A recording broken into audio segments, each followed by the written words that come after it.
Таң зардан чыккан Тилсиз Жоо облустук ооруканада катталып, бактыга жараша дарылангандар жабыркаган жок. Өрт учурунда кардиология бөлүмүндө жаткан 60 адам жана 4 медицина кызматкерлери эвакуацияланган.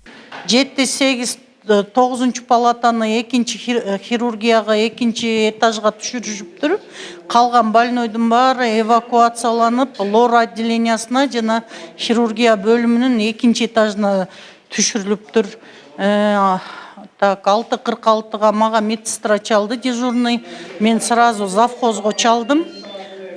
Биздин биякта бейтаптарга да чоң рахмат. 3-4 бейтап чуркап келип, пожарниктер келгиче өз күчү менен биякта өчүрүшүптүр.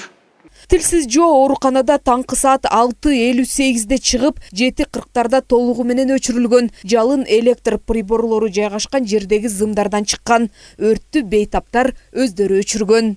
Биякта тех персонал скол эмеге пожарниктерге чалды окшойт. Алар келгичек деле биякта да бир жигит бар экен биякта.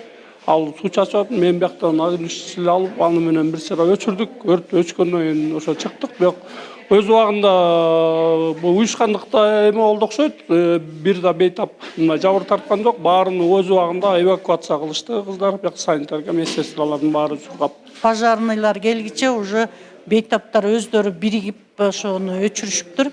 Эми бүгүн келип көрүштү комиссия. Азыркы мезгилде биздин электриктер менен частный электрик балдарды чакырдык. Кечкиге чейин электричествону бүтүрүп, отопленияны бүтүрүп бериш керек бизге. Өрт өчүргүчтөр 4 чакырым алыстыктан келишкен. Ал учурда балбылдаган жалын өчкөн. Өрт өчүрүү иштери уже биякта жүргөн бейтаптар өздөрү өчүрүп жатышкан экен. Ошону до конца өчүрүп берип кетишти. Эч ким жабыркаган жок. Аралыгы 4 километр болду, 4 минут убакытта келди. Бул азыркы кышкы гололётту жана ичиндеги суусу менен 6 тонна суусу менен келип өтө нормально.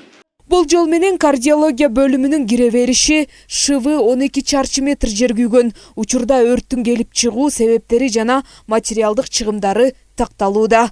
Жезгүл Сатаева, Нурдин Урманбетов, Мадина Абакирова, Ысык Көл, маалымат кызмат үчүн.